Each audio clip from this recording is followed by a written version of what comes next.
Please note that improper setup or maintenance of this part could result in serious injury or death.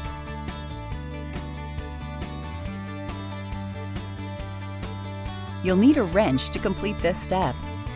Make sure the fork is facing forward. Loosen the stem binder bolt and insert the wedge-shaped part at the bottom of the stem far enough into the steer tube that the minimum insertion mark can't be seen. Tighten the stem binder bolt, keeping the handlebars aligned with the front fork.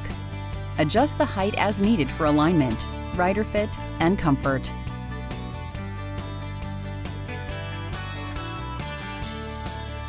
You'll need a wrench to complete this step.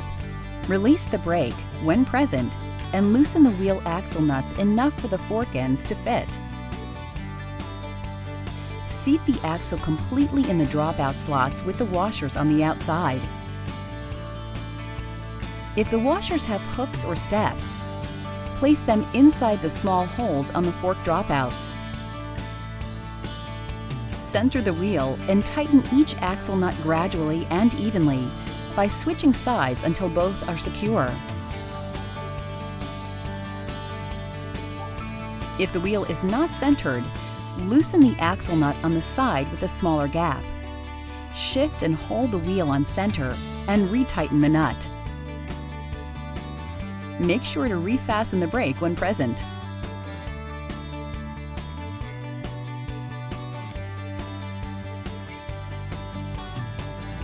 You'll need a wrench to complete this step.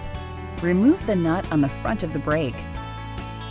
Position the front fender so the fin is toward the back of the bike, and the fender bracket is in front of the fork crown. Replace and tighten the nut.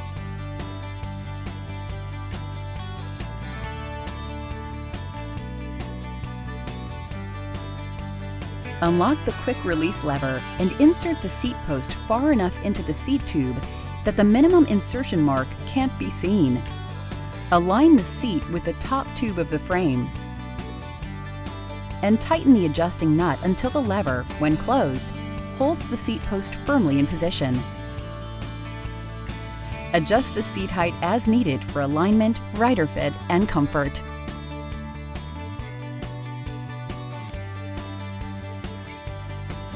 You'll need a 15mm open-ended wrench to complete this step.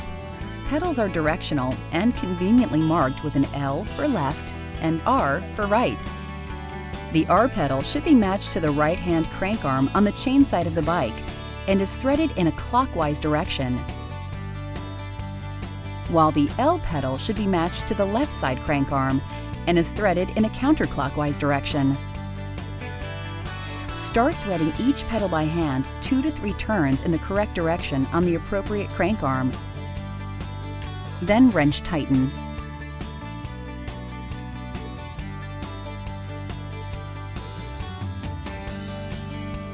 Remove the outer nut and washer from the rear wheel axle.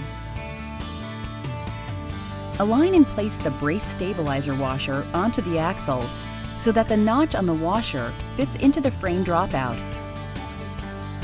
Place the wheel brace onto the axle and replace the washer, then outer axle nut. While holding the wheel brace in the vertical position, tighten the axle nut.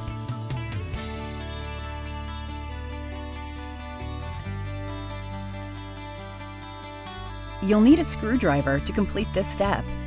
If your bike has stunt pegs included, make sure the axle nuts are in place and properly tightened. Thread the pegs over the axle nut and insert a screwdriver through the peg holes. Turn the peg with a screwdriver to tighten. Repeat these steps for the remaining pegs.